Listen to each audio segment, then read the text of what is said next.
rwose ubundi iyi ngiyi niyo Kiyovu yanjye.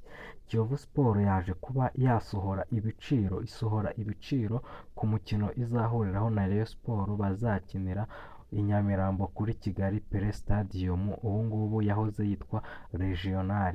Kiyovu Sport yaje kuba yandikira Kiyovu Sport yaje kuba ishaka kuba yakinira mu mahoro, ariko mu mahoro byanze. Kiyovu Sport yagiye, sinzi umuntu ahise ayigira inama arayibwira ati wowe Kiyovu genda hari uterekeho ibiciro hariya kuri Pele tuzakira abantu bake ariko tubakuremo amafaranga menshi.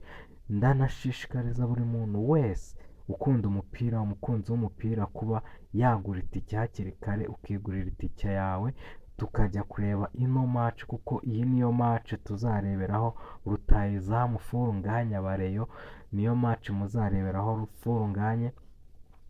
Kiyovu Sport urimo kubona ibiciro yawe yasohora. Mbere y'uko ndi bujye ahantu kure cyane, reka mbanze nkubwire uburyo uri bwigurire itike, ubundi ahasigaye numara kwigurira itike, dore ngibyo aho ngaho, numara kwigurira itike ubundi tube twahura hano muri stade Pele Stadium, tugende tuyuzure, abareyo birebere rutahizamu wabo Furunganye, uburyo Furunganye agiye kuba yagaruka akubita ibitego. Noneho ndashishikariza abantu bose kuba baza bakagura itike hano, bakagura amatike vuba batarashira, kuko urabona itike bayishyize ku note ya 5, kubera yuko Kiyovu ifite abakinnyi beza cyane na Rayon Sport yaje kuba yagura abakinnyi beza cyane. Ni match ya mbere izaba ifungura shampiyona.